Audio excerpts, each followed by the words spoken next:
तुम्ही तर चमकलात जयकांत भाऊ. आता इकडच्या सगळ्या रंडात तुमच्याच हाताखाली राहणार. पण भाऊ एक सांगतो, कोणी येऊन गांड नाही मारली पाहिजे.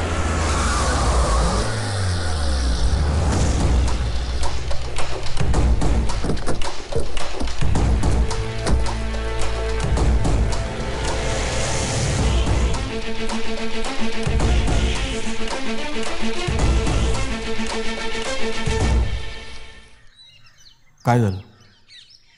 बोचात आणला? मी ते तुझ्या सगळ्या रांडा जाऊन आलो. बोचात आणला? चल दे जावायला. दे जावायला. अरे दे ना. हे लावड्या काय आहे? माझ्या 10 अंडांना पता पता धावला असता मोठा झाला झाटू. आता या क्षणी तुझ्या आयटमला इकडे आणून कुत्र्यासारखा गाण मारून छवेन.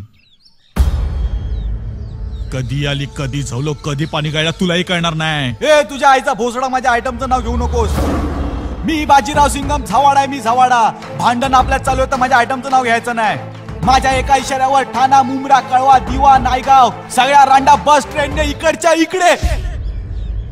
पण तू कसला छावणार हे जड्या? कारण तुझा लंड कितीही ताट झाला तरी या भाडव्यांना चोको देणार तू. तू लवड्याला फक्त धुताना, चोळताना, हलवताना पाहिलंस, पण कुत्र्यासारखा चावताना नाही पाहिलंस. मुठ्या मारतोस हिजड्यासारख्या आणि या भाडव्यांना जमा करून रात्री यांच्या तोंडात लंड देतोस. हा मुठ्या मारणाऱ्याचा हात या रांडीच्या रात्रभर मुठ्या मारून मारून कडक झालाय आणि हा हात जर तुझ्या गांडीत टाकला तर समजून जा ही सारी हेगडी तुझ्या लवड्यामुळे आहे ना. 5 मिनिटात तुझे लवडे लावू शकतो. लाव ना. अरे लाव ना लवडे. हेच तर मला पाहिजे. की जयकांत शिकरेने बाजीराव सिंगमचे लवडे लावले. की जयकांत शिकरे बाजीरावचा लंड बघून घाबरला. की जयकांत शिकरे हिजड्यासारखा पळाला. तुझी आय पादली माडक्यात.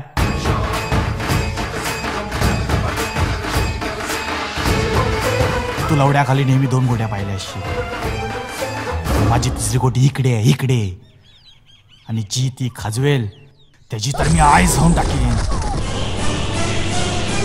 माझ्या डोक्याची आई चवलीस.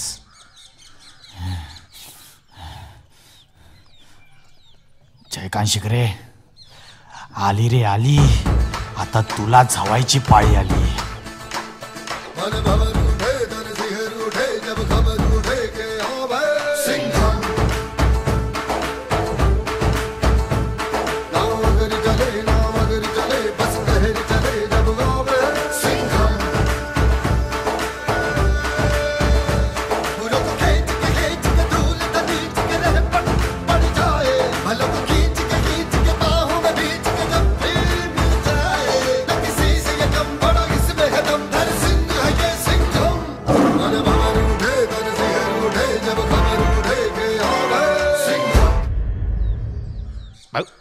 भाऊ भाऊ भाऊ माहितीये गांड फाटली आहे. भाऊ भाऊ जरा ऐकून तर घ्या. भाऊ भाऊ थांबा.